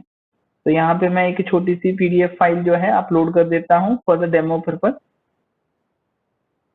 देन उसके बाद आप कहेंगे कि किस प्रकार के गेस्टेड नॉन गेस्टेड है वो भर देंगे आप उसमें, और 20 ईयर्स कंप्लीट हो गई है यस नो करेंगे आप उसमें। और यहाँ पे फैमिली डिटेल है जो अर्पण से हमें उठ के आई है वो आ गया है। इसके अलावा भी अगर कोई डालना चाह रहे हैं तो यहाँ पे प्लस माइनस का साइन दे रखा है, प्लस करेंगे तो आपकी जो है एक फैमिली रिकॉर्ड ऐड होता जाएगा और भर सकते हैं आप। अगर हटाना चाह रहे हैं तो माइनस माइनस करके हटा सकते हैं आप इसमें। देन उसके बाद आपने पुराना कोई पास इशू किया हुआ है इसी एम्प्लॉय का, तो आप उसका काउंटर फाइल की कॉपी या फोटो खींच के आप अपलोड कर सकते हैं।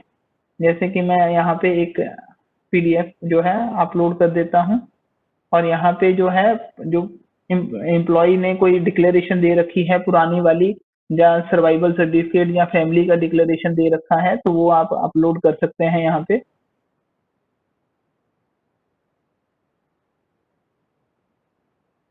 अपलोड हो गई है, क्योंकि आप देखिए यहाँ पे किस प्रकार का टाइप है, तो ये कॉम्प्लीमेंट्री पास है, क्योंकि आप ऊपर देखेंगे कि यहाँ पे डेट ऑफ डेथ अभी नहीं है, तो ये हमारा एम्प्लॉय जो है रिटायर एम्प्लॉय अभी लाइव है, तो इसलिए यहाँ पे कॉम्प्लीमेंट्री पास मिला हुआ है। अगर यहाँ पे डेट ऑफ डेथ आती है, यहाँ पे फिल होती है, तो वो ऑटोमेटिकली विडो पास में कन्वर्ट हो जाता है और उसकी इंटाइटलमेंट ऑटोमेटिकली सिस्टम से उठ के आ जाती है। तो ये वाले जो है हमने बॉक्सेस ओपन रख रखे हैं, एडिटेबल रख रखे हैं, कि कई बार ये होता है कि कुछ additional out of the system भी कुछ पासेस मिलते हैं कम या ज्यादा, तो वो एम्प्लॉय जो पास क्लर्क है वो इसको भर सकता है। और यहाँ पे आपके आ गया है कि एम्प्लॉय जो है उसका कोई अभी मैनुअल पास कितने उसने इशू करवाए हुए हैं, वो कुछ रिटेंशन के लिए, क्वार्टर रिटेंशन के लिए या DR के केसेस में कुछ सेट जो है वो जो है विद होल्ड कर दिए गए हैं, तो वो कुछ यहाँ पे है, तो वो इंफॉर्मेशन यहाँ भरी जा सकती है। तो इस तरीके से ये भरा और आप सबमिट कर दीजिए इसको। तो जैसे ही सबमिट होगा कि एम्प्लॉय के पास मैसेज चला जाएगा और कि वेरीफाई कर लीजिए आपका मैनुअल डाटा जो है एंटर हो गया है। तो चलिए हम इसका मैनुअल डाटा एंटर चेक कर लेते हैं। Your data has been entered by the pass clerk Shrimati Nidhi Aswal, phone number भी दिया होता है मैसेज में, और kindly log in into the HRMS application and verify your details. तो अब हम लॉग इन करते हैं और वेरीफाई कर लेते हैं। रिटायर एम्प्लॉय लॉग इन करेगा, वेरीफाई करेगा, डेटा वेरिफिकेशन वाला जो है मेन्यू है, यहाँ पे पूरी डिटेल आ जाती है, अपना डाटा चेक कर सकता है कितना मैनुअल पास है, मेरे क्या इंटाइटल्ड हैं, तो वो ऑटोमेटिकली आ जाता है। तो यहाँ पे वो कंफर्म कर देगा। अगर कुछ डिस्क्रिपेंसी दिखती है तो वो रिटर्न भी कर सकता है। मैं कंफर्म कर देता हूँ। जैसे ही कंफर्म होता है तो ये PIA के पास चला जाता है। इसको PIA के पास, PIA लॉगिन करेगा इसको और इसको करेगा। यहाँ पे है एक्सेप्ट डाटा, तो एक्सेप्ट डाटा में ऑटोमेटिकली जो है जो भी पास क्लर्क ने डाला होता है डाटा ऑटोमेटिकली आ जाता है। देखिए यहाँ पे 2 डाटा पेंडिंग है, एक अश्विनी कुमार जी का, तो हम अश्विनी कुमार जी का डाटा को प्रोसेस कर लेते हैं। यहाँ पे ये सब दे रखा है, क्लिक करके जो है डाटा देख सकता है यूजर कि कौन से डॉक्यूमेंट अपलोड किए हुए हैं और इसको कंफर्म कर सकता है। एक्सेप्टेड। जैसे ही एक्सेप्ट होता है मैसेज चला जाता है एम्प्लॉय को कि आपका डाटा एक्सेप्ट हो गया है और आप अब लॉग इन करके पास ले सकते हैं। तो पास कैसे लेंगे वो हम लॉग इन करते हैं। लॉग इन किया अश्विनी कुमार जी का और देखेंगे कि हम पास वाले पास सेट लिस्ट में अब जा सकते हैं। पास सेट लिस्ट में गएंगे तो हमारे पास वहां पे पूरी डिटेल आएगी कि उसका फुल और हाफ सेट इंटाइटल्ड क्या है, मैनुअल पास या डीआर का कोई केसेस है वो तो नहीं है, और अभी एग्जिस्ट अवेलेबल कितना है। तो क्लिक करेगा वैसे ही जैसे सर्विंग एम्प्लॉय लेके जाता है पासेस को, न्यू एप्लीकेशन पे क्लिक करता है, फ्रॉम टू भरता है, ब्रेक जर्नी भरता है, फैमिली को सिलेक्ट करता है और सबमिट करता है। और ऐसे ही ये पास क्लर्क के पास पहुंच जाएगी। पास क्लर्क उसी तरीके से प्रोसेस करेगा जैसे सर्विंग एम्प्लॉय के जो पीए पास एंड पीटीओज हैं उनको सिलेक्ट करेगा और पीआईए भी उसी तरीके से प्रोसेस करके इसको इशू करेगा। तो जब ये इशू हो जाता है तो मैं आपको दिखाता हूँ कि उसमें क्या होता है कि ऐसे ही पीडीएफ बन जाती है। ये स्टैंडर्ड फॉर्मेट है पास का। इसमें सिर्फ पोस्ट रिटायरमेंट जो है कॉम्प्लीमेंट्री पास लिख के आ जाएगा बाकी डिटेल जो है एम्प्लॉय के पास की डिटेल्स होंगी जो होंगी, और सेकंड पेज पे आपकी फोटोग्राफ्स आती हैं और थर्ड पेज पे आपके जो है यहाँ पे इंटाइटलमेंट आता है। और टिकट बुक करने का प्रोसीजर सेम है कि आपको इंटरनेट पे जाना है, आईआरसीटीसी के थ्रू भी बुक कर सकते हैं और काउंटर टिकट भी आप ले सकते हैं, उसमें कोई चेंजेस नहीं है। Thank you very much. Hello, हाँ प्रदीप, प्रदीप अब हमारे वो दिखाएंगे आपको ईएसएस मॉड्यूल का डेमो। प्रदीप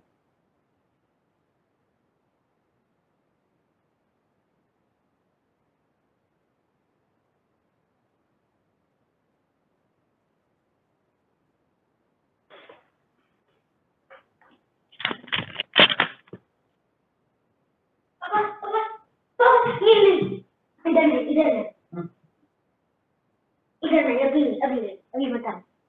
आप सीट पे बैठे हो। स्क्रीन आ गया अमित जी? हाँ हाँ, आ गया आ गया। पापा को उधर से लेके जा रहे हो, मैं इधर नहीं लेके जा रहा।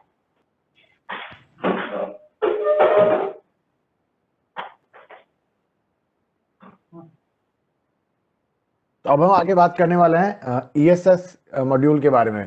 तो ईएसएस मॉड्यूल में हम क्या करने वाले हैं, अभी तक हमने एम्प्लॉय मास्टर और ई सर्विस रिकॉर्ड के अंदर क्या किया था कि सारा डेटा हमने कैप्चर कर लिया।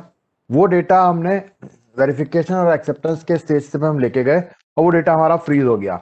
अब अगर हमें उस डेटा में कुछ भी चेंज करना है, इन दैट केस हमें वो या तो यूनिट एडमिन से रिटर्न करवाना होता था या एक्सेप्टिंग अथॉरिटी उसको रिटर्न करता था, तभी डीलिंग क्लर्क उस डेटा को चेंज कर पाएगा। देन नाउ अब हम क्या कर रहे हैं कि अभी तक का हमारा एम्प्लॉय मास्टर ईएसआर का डेटा है वो हम एम्प्लॉय को दिखाने वाले हैं कि एम्प्लॉय का अपना डेटा उसका देखने का हक बनता है, तो वो उसको दिखाया जाएगा। देन अगर उस डेटा में एम्प्लॉय को लगता है कि मेरा डेटा कुछ गलत फीड हो गया या कोई डेटा मिसिंग है या कोई डेटा ऐसा है जो टाइपिंग एरर से गलत चला गया, तो वो एम्प्लॉय उसको ठीक करने के लिए रिक्वेस्ट कर सकता है। तो हम एम्प्लॉय को यहाँ एम्पावर कर रहे हैं कि वो अपनी इन्फॉर्मेशन को बेटर तरीके से देख पाए और फास्टर तरीके से उसको रेक्टिफाई कर पाए। तो उसके लिए एम्प्लॉय क्या करेगा, ईएसएस सेक्शन में जाएगा, उस डेटा को देख के मॉडिफाई करेगा। तो हम उसके साथ स्टार्ट करते हैं। तो अभी मेरा एक एम्प्लॉय है संजय कुमार सिंह, मैं उनसे लॉगिन कर रहा हूं। तो उसके लिए मुझे उनका आईडी पासवर्ड डालना होगा और उनका लॉगिन ओटीपी डालना होगा। तो मैंने संजय कुमार सिंह जी के आईडी से लॉगिन किया। अब एम्प्लॉय सेल्फ सर्विस का जो सेक्शन है, हम लेफ्ट हैंड साइड में जब आएंगे तो लेफ्ट हैंड साइड में हमको दिखेगा ईएसएस के नाम से एक मेन्यू दिखेगा। अभी ये मेन्यू अभी नहीं आ रहा है, 15 तारीख से जब हमारा मॉड्यूल लॉन्च हो जाएगा तो आप सबके लॉगिन में ये एम्प्लॉय का सेक्शन आपको दिखना शुरू होगा, एम्प्लॉय सेल्फ सर्विस के नाम से। तो यहाँ पे हमारे पास इस काम के लिए दो मेन्यू है, view and edit my detail और चेंज रिक्वेस्ट समरी का ऑप्शन रहेगा हमारे पास। View and edit my detail पे जब हम क्लिक करेंगे तो एम्प्लॉय को जो अलाउड है फील्ड्स एम्प्लॉय मास्टर और ईएसआर के, वो उनको दिख जाएंगे। तो यहाँ पे जैसे हम अगर हम देखते हैं तो हमारे पास बेसिक इन्फॉर्मेशन है, फैमिली इन्फॉर्मेशन है, कम्युनिकेशन है, पर्सनल और क्वालिफिकेशन है। तो ये एम्प्लॉय मास्टर के जो टैब उनके लिए अलाउड है डेटा चेंज करने के लिए, वो यहाँ पे आ गए। करंट इन्फॉर्मेशन और मेडिकल इन्फॉर्मेशन हम यहाँ अलाउ नहीं कर रहे हैं, बिकॉज हम मान के चल रहे हैं कि करंट जैसे सैलरी रिलेटेड डिटेल है, हम आईपास के साथ ऑलरेडी मैच कर रहे हैं, तो वो गलत नहीं होनी चाहिए। देन नीचे आएंगे हम सर्विस रिकॉर्ड के अंदर। तो सर्विस रिकॉर्ड में ESR में उनके पास इनिशियल अपॉइंटमेंट है, अवार्ड है, promotion, transfer, nomination, training, publication details है। इसमें हम डेपुटेशन का भी एक डिटेल और ऐड करने जा रहे हैं, तो हमारे सारे टैब यहाँ कंप्लीट हो जाएंगे। पे चेंज हिस्ट्री हम नहीं दे रहे हैं बिकॉज वो अगेन एम्प्लॉय के पास उसका रिकॉर्ड नहीं होता है, वो हम ये मान के चलते हैं कि डीलिंग क्लर्क के पास उसका रिकॉर्ड है और सही है। तो अगर कोई भी इन्फॉर्मेशन एम्प्लॉय को देखनी है तो उसके लिए बेसिक इन्फॉर्मेशन जैसे हम सेलेक्ट कर रहे हैं एग्जाम्पल के लिए, उसको खोल के गो पे क्लिक करेगा तो यहाँ एम्प्लॉय को हम क्या क्या डिटेल दिखा रहे हैं। तो हम एम्प्लॉय को अपना नाम, HRMS ID दिखाते हैं, देन उसको डीलिंग क्लर्क का नाम और उसका HRMS ID दिखाते हैं, उसका वेरिफिकेशन अथॉरिटी कौन है उसका नाम और HRMS ID दिखाएंगे, देन उसका एक्सेप्टिंग अथॉरिटी कौन होगा उसका नाम और उसका HRMS ID हमने दिखाया है। तो बेसिक इन्फॉर्मेशन दिखाने से पहले हम उसको ऊपर ये दिखाते हैं कि आपने आज से पहले कोई बेसिक इन्फॉर्मेशन टैब के अंदर डेटा को चेंज करके चेंज का रिक्वेस्ट किया था। तो जब भी हम डेटा चेंज करके DC को फॉरवर्ड करेंगे तो हमारा हर बार एक नया unique change request ID generate होगा। तो हम इससे पता लगा पाएंगे कि मेरा ये वाला जो रिक्वेस्ट ID था वो एक्सेप्ट हुआ है या वो रिजेक्ट हुआ है या वो भी पेंडिंग है, तो वो हमको यहाँ स्टेटस दिखाई देगा। और एक टैब का चेंज रिक्वेस्ट हम एट अ टाइम एक ही बार जनरेट कर सकते हैं। जब तक आपने एक बार कोई डेटा चेंज के लिए रिक्वेस्ट किया है तो आपको एक ही बार में पूरा वो टैब एटलीस्ट कंप्लीट आप देख पाए और उसको चेंज रिक्वेस्ट करें, ताकि अगली बार जब तक वो पुराना रिक्वेस्ट आपका एक्सेप्ट नहीं हो जाता या जब तक रिजेक्ट नहीं हो जाता आप दोबारा चेंज रिक्वेस्ट नहीं कर पाएंगे। अब नीचे आते हैं, नीचे हम देखेंगे कि आपका बेसिक इन्फॉर्मेशन का पूरा टैब आपको यहाँ पे दिखाई देगा।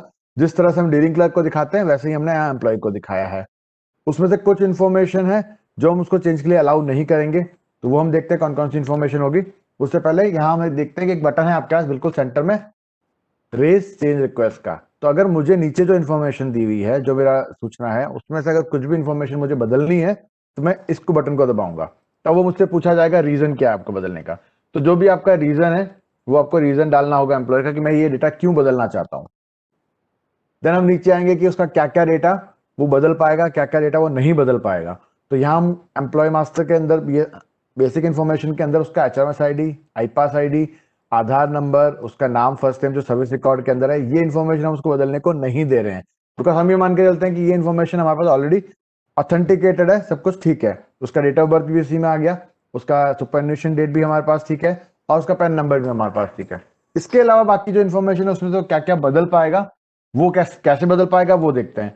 जैसे मैंने एम्प्लॉय का नाम खोला संजय कुमार सिंह, तो ये इन्फॉर्मेशन मेरे पास है, मैं इसको बदलना चाहता हूँ बट ये मेरे पास अभी बदलने के लिए अलाउड नहीं है। जब यहाँ राइट साइड में आप देखेंगे, थोड़ा मैं जूम करके दिखाता हूँ, तो राइट साइड में आप यहाँ देखेंगे एक टिक बॉक्स आपको दिख रहा है। जैसे मैं इस टिक बॉक्स को क्लिक करता हूँ ये मेरा नाम बदलने के लिए आ जाता है।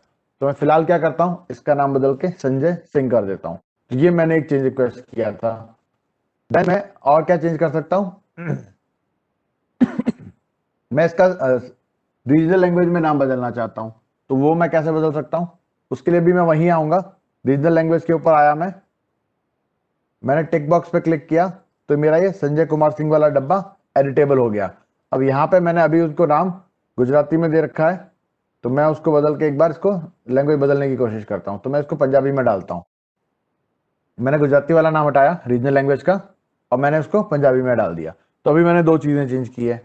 फिर मैं नीचे आता हूँ, बर्थ प्लेस एम्प्लॉय का, बर्थ प्लेस में यहाँ से हटाता हूँ, जोधपुर है, तो जैसे मैंने टिक किया जोधपुर मेरा एडिटेबल हो गया। इसको मैं कर देता हूँ हाजीपुर, तो ये मैंने बदल दिया। नीचे और क्या क्या हम बदल सकते हैं, हम नीचे आएंगे तो हम स्पाउस का नाम बदल सकते हैं, स्पाउस का एम्प्लॉयमेंट टाइप बदल सकते हैं, ब्लड ग्रुप बदल सकते हैं। तो मैं फिलहाल के लिए ब्लड ग्रुप को चेंज करता हूँ, बी पॉजिटिव से उठा के मैं उसको बॉम्बे ब्लड ग्रुप करता हूँ। अब जो भी मैंने वहां बदलाव किए हैं उनके लिए मुझे एक सपोर्टिंग कोई डॉक्यूमेंट मेरे पास है, कोई भी जिस कागज पे लिखा होगा की तरह होगा, यहाँ पे अपलोड होगा। मैं यहाँ डेमो फाइल डाल रहा हूँ, बिल्कुल खाली फाइल है, तो मैं सिर्फ उदाहरण के लिए इसको यहाँ पे डाल रहा हूँ।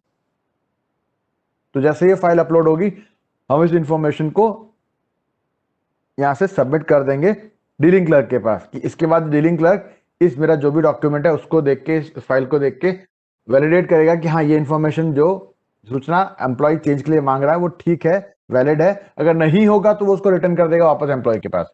तो उसके लिए ये डॉक्यूमेंट हमें सोच समझ के अपलोड करना होगा।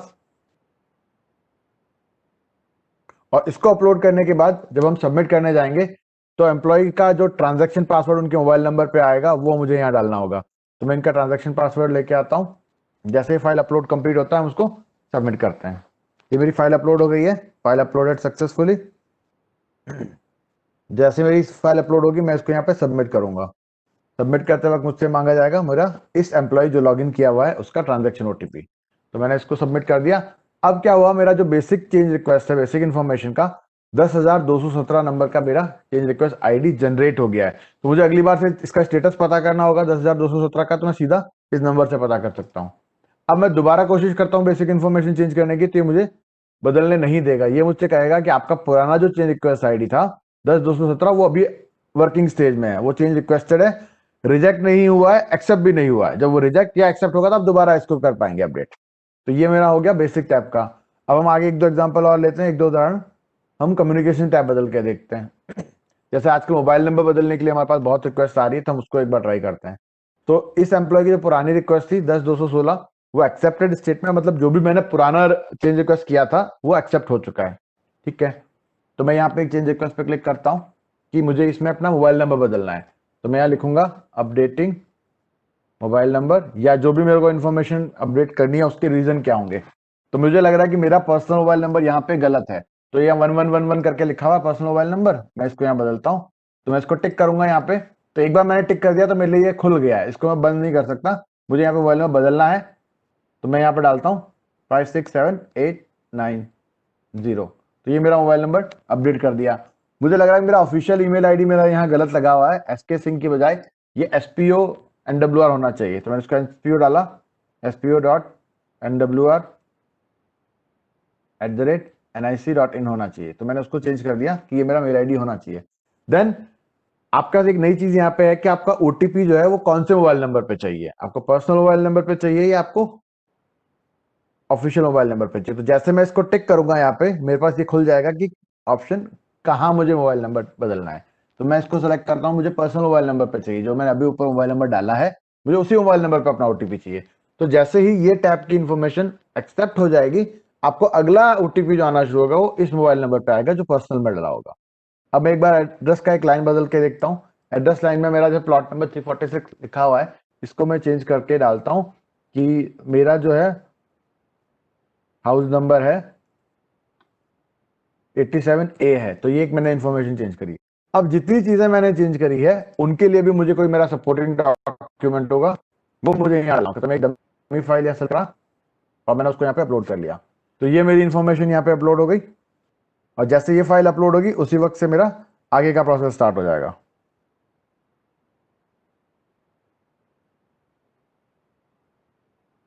तो मैं इस फाइल का वेट कर रहा हूं, जब ये अपलोड होगी तो हम इसमें आगे बढ़ेंगे।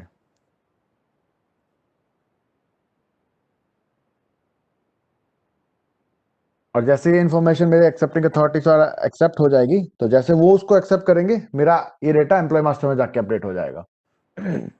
तो इसके लिए मुझे सबमिट करने के लिए यहाँ पे ट्रांजैक्शन OTP डालना होगा, लेकिन हमने अभी बेसिक टैब पहले सबमिट किया था तो हम ट्रांजैक्शन OTP एक बार तो डाल चुके हैं, तो दोबारा हमसे वो ट्रांजैक्शन OTP नहीं मांगेगा। तो ये मेरी फाइल यहाँ अपलोड हो गई, इसको मैं सबमिट करता हूँ और मेरा ये सबमिट हो गया है। अब मेरा जो रिक्वेस्ट नंबर जनरेट हुआ है वो 10,218 जनरेट हुआ, तो ये हर बार एक नया नंबर जनरेट करेगा। एक हम उदाहरण देख लेते हैं किसी अवार्ड या क्वालिफिकेशन का जहां हमें मल्टीपल एंट्रीज करनी होती है। तो मैंने अवार्ड टैब खोला, अवार्ड टैब में यहाँ पे क्वालिफिकेशन टैब खुला है। इसमें हमारे पास एम्प्लॉय ने 2 क्वालिफिकेशन ऑलरेडी डाल रखी है, उनका स्टेटस है एक्सेप्टेड। बट अगर मुझे इन्हें चेंज करना है तो मेरे इस चेंज रिक्वेस्ट पे क्लिक करूंगा, अपडेटिंग इंफॉर्मेशन मैंने ये डाल दिया। आपके पुरानी इंफॉर्मेशन है तो यहाँ पे मेरे पास 3 ऑप्शन है, या तो मैं एडिट कर सकता हूँ या न्यू कर सकता हूँ या डिलीट कर सकता हूँ। तो मैं इसको एडिट सेलेक्ट करता हूँ तो मेरी पूरी लाइन एडिट के लिए ओपन हो जाएगी, तब मैं उसको ऐड कर पाऊंगा। तो आर्ट्स की जगह मैं हटा के मैं 10th का सब्जेक्ट था कॉमर्स मैंने वो डाल दिया। मैं यहाँ पे न्यू नहीं ऐड कर पाऊंगा, न्यू के लिए मुझे पीछे जाना होगा। यहाँ पे एक प्लस का बटन है, तो जब मैं इस प्लस के बटन को क्लिक करता हूं तो मेरी नीचे सबसे नीचे एक नई रो ऐड हो जाती है। तो एक नई लाइन मेरी यहाँ पे ऐड हो गई है, तो वो ऑटोमेटिक उसमें न्यू आ जाएगा। पुराना रिकॉर्ड मुझे डिलीट करना होगा, तो जैसे मैं पुराना रिकॉर्ड पर डिलीट क्लिक करूंगा तो ये लाइन मेरी एडिटेबल नहीं होगी, बट हाँ इसमें मार्किंग जरूर हो जाएगी कि एम्प्लॉय चाहता है कि ये लाइन आप डिलीट कर दें और उसकी जगह ये नई लाइन डाल दें। तो ये VA और A को कैसे दिखेगा उस पर हम बाकी आगे बात करेंगे।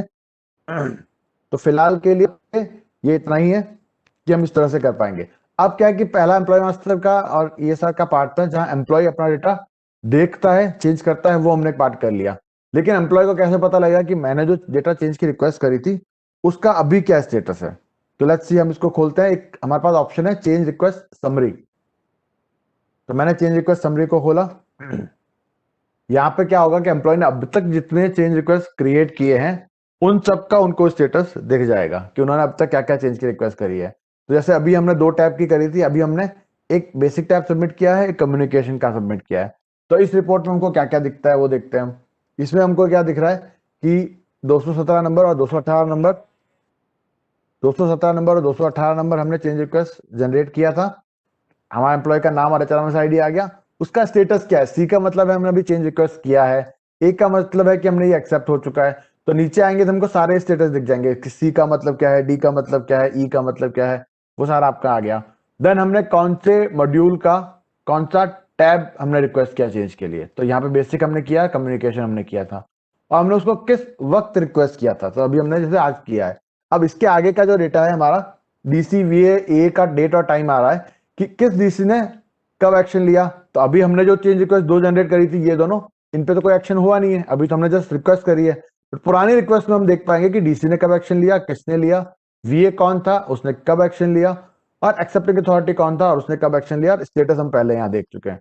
तो ये वाला पार्ट था जो एम्प्लॉय का पार्ट था। तो एम्प्लॉय वाला पार्ट मेरा यहाँ कंप्लीट होता है। अब आता हूं मैं डीलिंग क्लर्क वाले पार्ट पे।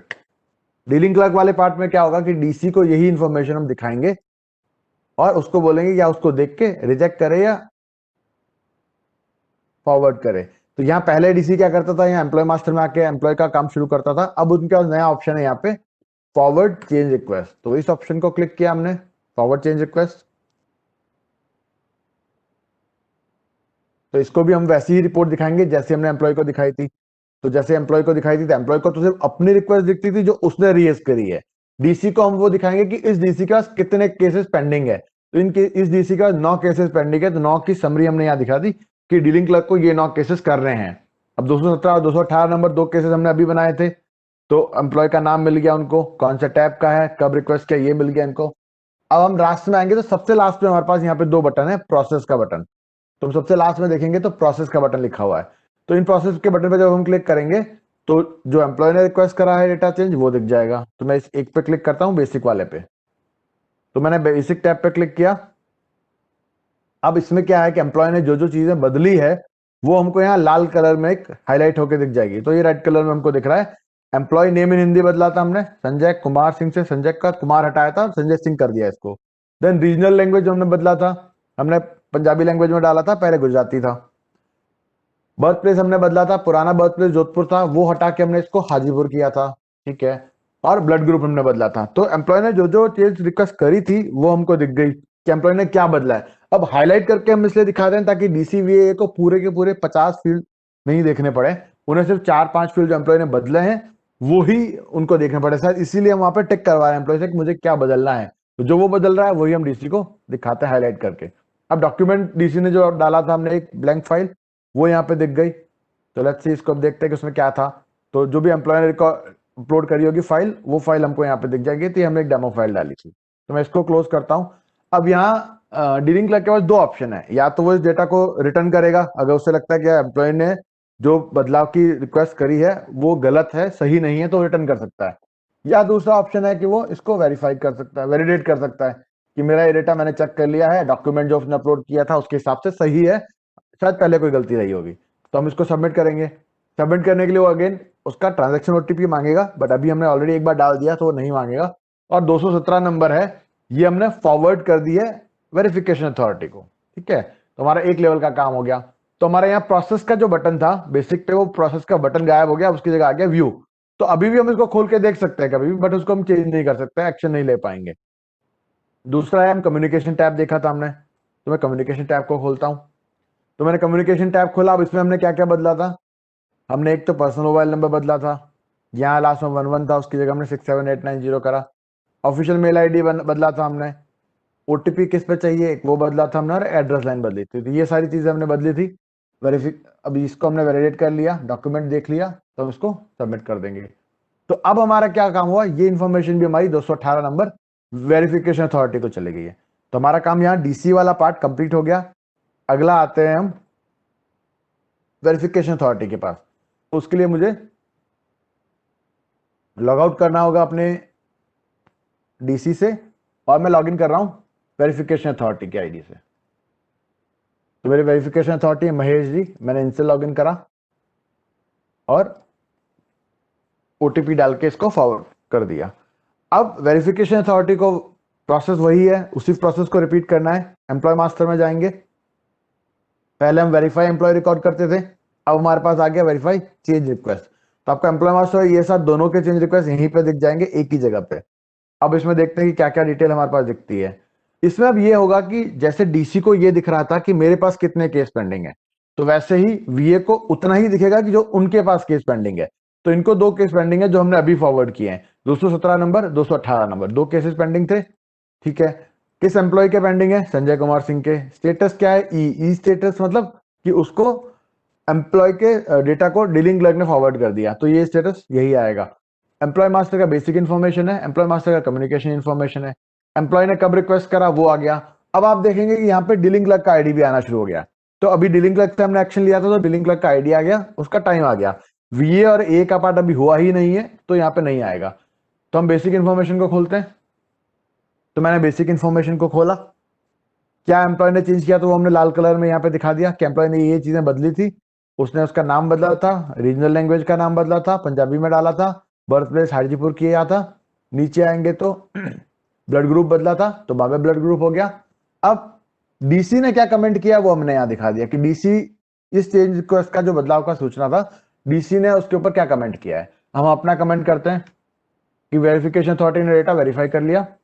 तो अगेन मुझे यहाँ पे अब इसको सबमिट करने के लिए चाहिए होगा उसका ट्रांजैक्शन ओटीपी। तो ट्रांजैक्शन ओटीपी मैं डालता हूँ महेश जी का, और ये डेटा मेरा अब ये हो गया वेरीफाइड सक्सेसफुली। तो मतलब लेवल 2 का काम हो गया। अब जाएगा ये एक्सेप्टिंग अथॉरिटी के पास। हमारा दूसरा टैब था कम्युनिकेशन वाला, हम उसको भी देख लेते हैं। कम्युनिकेशन टैब में क्या चेंज आया था? पर्सनल मोबाइल नंबर बदला था, ऑफिशियल मेल आईडी बदला था, आपको ओटीपी पर्सनल पे चाहिए ये उन्होंने डाला था, और एड्रेस का लाइन हाउस नंबर बदला था। तो ये सब कुछ ठीक है। तो वेरिफिकेशन अथॉरिटी इसको भी वेरीफाई करते हैं। तो ये इन्फॉर्मेशन मैंने वेरीफाई कर ली है।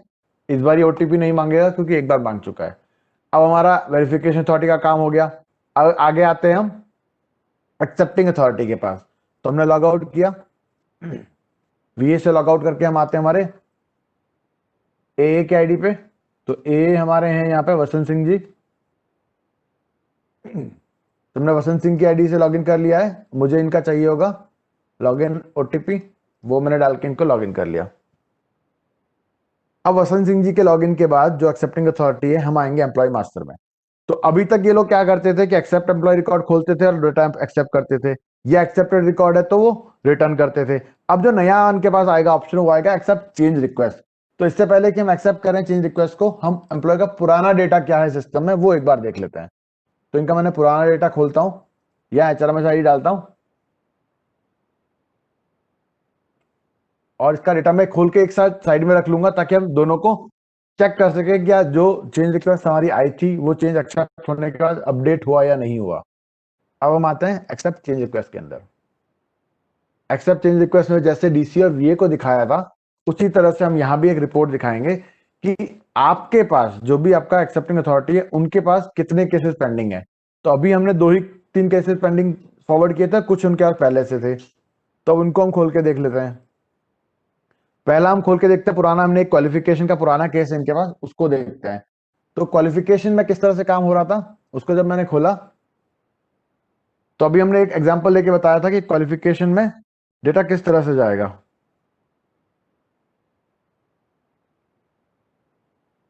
तो यहाँ पे एम्प्लॉय ने जो डेटा नहीं चेंज किया उसके आगे हम नो चेंज लिख देंगे, जो हमने ड्रॉप डाउन में सेलेक्ट किया था।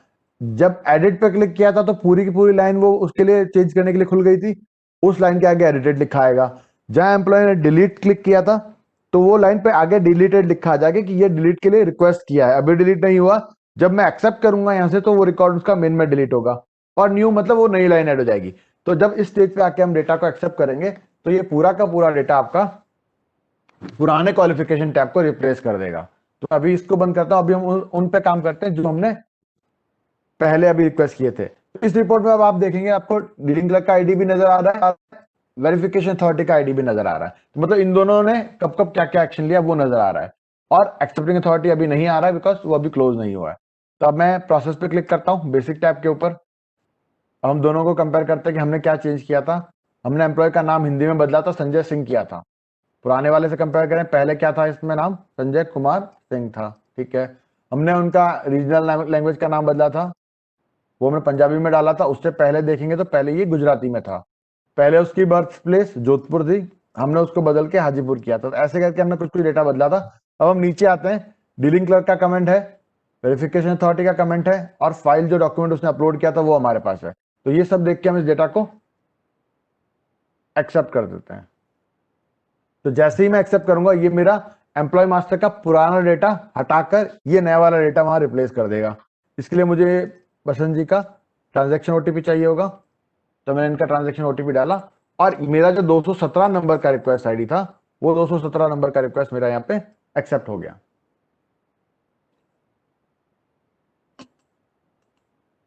तो मेरा यहां से प्रोसेस का बटन गायब हो गया, व्यू का बटन आ गया है।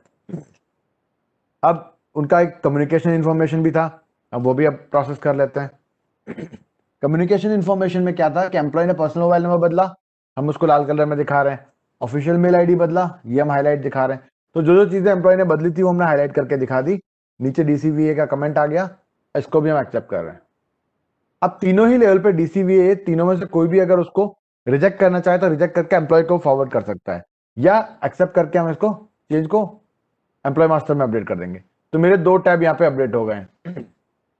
अब देखना यह है कि ये जो मेरे दोनों टैब अपडेट हुए हैं, क्या वो डेटा अपडेट हुआ। तो हम वापस एम्प्लॉय मास्टर का इसी एम्प्लॉय का डेटा खोलते हैं, और उसको फिर हम कंपेयर करेंगे कि जो पहले का डेटा था, जो हमने पहले खोल के रखा हुआ है, और अभी के डेटा में क्या क्या बदला हुआ है।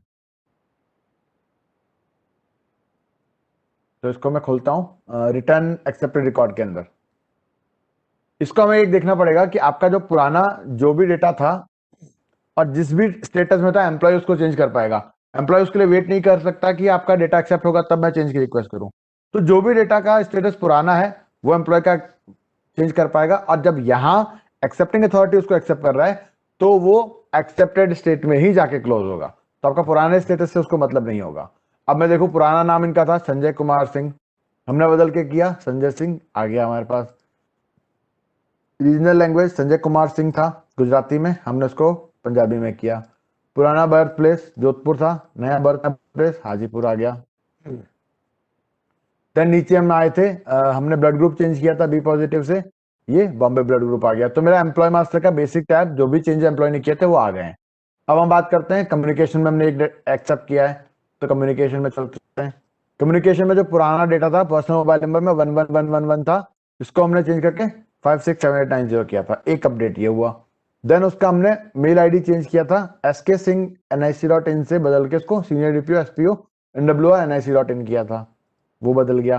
देन एड्रेस लाइन हमने प्लॉट नंबर को हटा के इसमें हाउस नंबर डाला था, तो ये हमारा आ गया।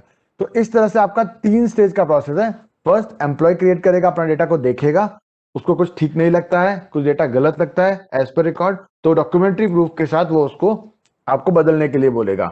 जब वो डेटा सबमिट कर लेगा तो हम आ जाएंगे डीलिंग क्लर्क के पास। जब डीलिंग क्लर्क उस डेटा को डॉक्यूमेंट्स जो उसने अपलोड किए हैं उसके साथ मैच कराएगा, सब कुछ ठीक लगेगा तो डीलिंग क्लर्क उसको फॉरवर्ड कर देगा, या नहीं लगने पर वापस बैक कर देगा। देन वेरिफिकेशन अथॉरिटी जैसे एम्प्लॉय मास्टर में करते थे, उसको अपनी लिस्ट में से देख के डेटा ठीक लगेगा तो वो उसको फॉरवर्ड कर देंगे एक्सेप्टिंग अथॉरिटी को। एक्सेप्टिंग अथॉरिटी के पास आएंगे, एक्सेप्टिंग अथॉरिटी को सारा डेटा ठीक लगेगा तो वो उसको फॉरवर्ड कर देंगे एम्प्लॉय मास्टर के अंदर, वो एक्सेप्ट करेंगे और उनका एम्प्लॉय मास्टर और ईएसआर का डेटा अपडेट हो जाएगा एज इट इज। तो ये हमारा मॉड्यूल था ईएसएस का हेल्प डेस्क का मॉड्यूल। इसमें अभी इतना ही है, बाकी सारे टैब सेम तरीके से काम करते हैं, बस आपको उसको प्रोसेस को रिपीट करना है। इसके लिए जो भी हेल्प डॉक्यूमेंट होंगे वो हमको यहाँ पे ऊपर आप आएंगे तो राइट हैंड साइड में हेल्प सेक्शन है, इसमें हम आपको पीएफ पीआरसीपी का और इस मॉड्यूल का ईएसएस मॉड्यूल का हेल्प डॉक्यूमेंट आपको यहाँ पे मिल जाएंगे।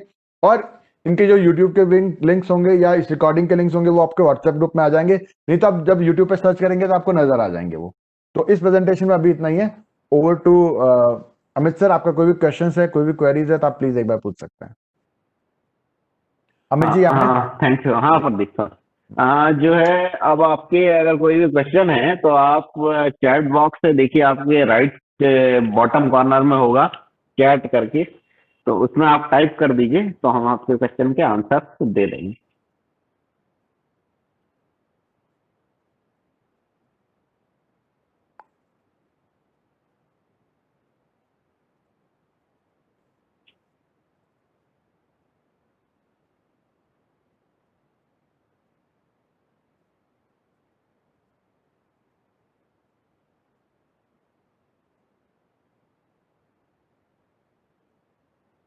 और जो हमने ट्रेनिंग कराई है इसका आप लोगों को अगर वीडियो चाहिए तो हम यूट्यूब में इसका वीडियो डालेंगे और आपको शेयर कर देंगे 2-4 दिन के अंदर में।